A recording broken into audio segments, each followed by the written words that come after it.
And it continues, everybody. Welcome back to more esports talk. The worry for the Overwatch League, it's only unraveled ever since we covered this a couple days back. Thank you all, by the way, for the great interaction on that video. I think a large majority of people watching that video agreed there's, at least to some extent, very much concerns out there about the future of OWL and will it be able to maintain itself. I have no idea. Certainly the sign of the times out there points towards a downward direction, albeit, guys, viewership definitely lingered around what it was for the first year, in the second year, that is, and especially when it came to grand finals, viewership did actually go up. So the league itself, in terms of viewership, great job. When it comes to behind the scenes, what is going on, no one really knows when you have talent leaving, players retiring, alongside contenders organizations just backing out entirely, and a brand new game, Overwatch 2, already being announced. Certainly worrying times as to exactly what they're trying to do with the future of the Overwatch League, already in its infancy, right? Only 2 years in, we already see at least a dozen pro players this past year alone already retiring. That does not include semi-pros or contender pros as well. That list is ever growing. We also have talent most recently leaving as well, and it's not just any talent out there, it's some of the best talent and some of the earliest talent actually welcome to the league itself.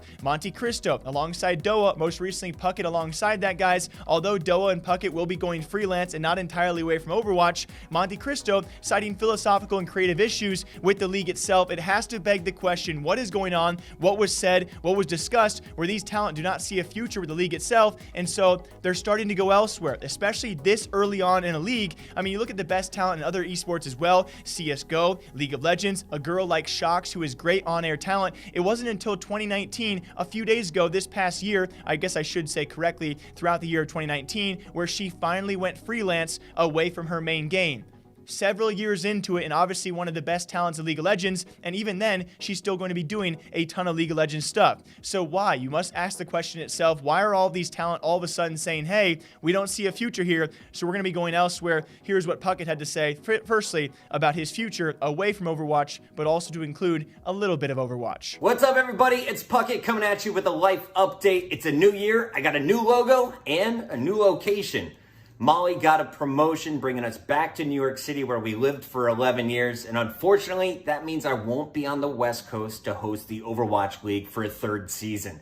I had a blast over the first 2 years, and I know now as a freelancer, it's not the end of the road for me. I hope to be joining everyone in the Overwatch League and the Call of Duty Leagues, hosting and commentating the biggest events in front of the people I love, the fans and the community.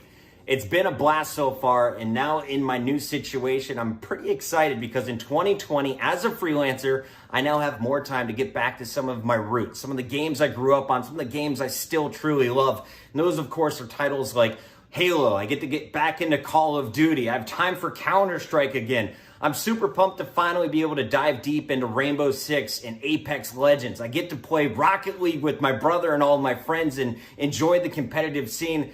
And that's just the beginning. If you're watching my shows in December, you saw I was doing quite a bit of work with Twitch Rivals. I finally got to do some competitive Fortnite and also some stuff with the NFL, including the Bud Light NFL Legend Series, where I got to meet my legend, Emmitt Smith, and hang out and drink beer with him for 4.5 hours.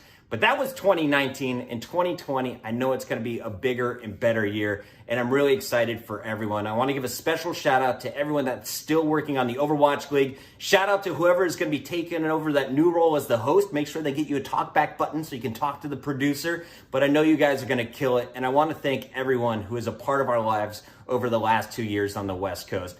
We moved out there with a few friends, but everyone that was working on the Overwatch League truly became our family, from the stage managers to the makeup team to the producers and the replay crew. I had such a great time working on this show, and coming into work was an absolute joy every single day. I know you guys are going to crush it, and I can't wait to see all of your faces again on the road. And I guess you got to point out, viewership is still there, right? Especially when you compare the only 2 grand finals we have thus far, viewership did go up. When it comes time for the main stages, though, accordingly, comparing 2018 to 2019, still lingering around the same page. I seriously do think Season 3 is going to be so utterly important for this game. And speaking of which, we still have pro players retiring, contenders teams backing out. Now we have talent leaving. I think it just has to be voiced out there and really concerned.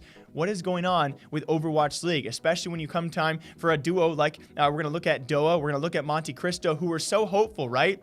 Especially when I look back around 3 years ago when it was obviously Monte Cristo joining the team and obviously being paid very well and very handsomely compared to Riot. He was paid then. Is he not being paid now? Is money the question? What else is in question in terms of, what was actually turned down of what he wanted creatively, that he just doesn't see a future anymore with the Overwatch League? Many of people talking about how he wanted to be more interactive, of course, bring more content pieces to the scene. Was that denied? Was it turned down? I would love to have a chance to actually speak on that kind of stuff, because certainly outside perspective looking in, on top of everything we just talked about, then you have the new game being announced, Overwatch 2, to maybe draw back in some player base or some viewers, and that's going to be a whole new shift of things. And very lastly as well, the strenuous schedule and of course scheduling for the organizations and their teams and their players, that only continues. Brought to us by Fion, by the way. This is only the London Spitfire in terms of their upcoming travel schedule, breaking 75,000 miles traveled. Absolutely insane to think about compared to NFL, NBA. By the way, NFL in comparison, the highest traveling team out there, the Oakland Raiders, right around 30,000 miles traveled throughout the year. So when you look at an esports team out there traveling over double that of traditional sports athletes, yes, it's maybe not as physically strenuous to actually play a video game, but still, that kind of travel schedule, that kind of coordination to put on home events as well. Can this be survivable for the prolonged future for esports pros and esports athletes? I have no idea. Seemingly, though, that kind of strenuous schedule is causing not only players to leave, but now talent and entire teams. I don't know. It's just incredibly worrying to see these kind of things unraveling so fast, and I stick to it, guys. Season 3, and in terms of year 3, I should say, Overwatch League is going to be very, very important, especially when it comes time for viewership, and especially when it comes time for what these teams will do. You briefly compare it to Call of Duty League, which, by the way, many of the organizations tied to Overwatch teams now also have Call of Duty League teams, and by the way, they've already restructured a lot of their format. The format exactly will be released hopefully sometime soon, but for the first season of Call of Duty, they are now backing away at least from some home venues. They were kind of trying to bring on the same scheduling and same format structure that Overwatch League has, but some organizations are backing out of that, so they're restructuring the entire Call of Duty League because organizations didn't want to host home events and travel their entire teams for both Overwatch and then Call of Duty. It's super strenuous, and is it the right structure for the future of esports? I have no idea. Is Overwatch League going to survive or restructure themselves? I think it's almost imminent at this point in time. As always, though, I'd certainly take your guys' comments into reflection, as you guys are also some very smart people. I think all the signs out there point to some sort of change having to happen for Overwatch, and if not, I see a downward trend coming sometime soon. Until next time, I hope you guys all enjoy breaking down esports gaming news here every single day, all day long. As of right now, I am worried about the future of Overwatch League. How about you guys?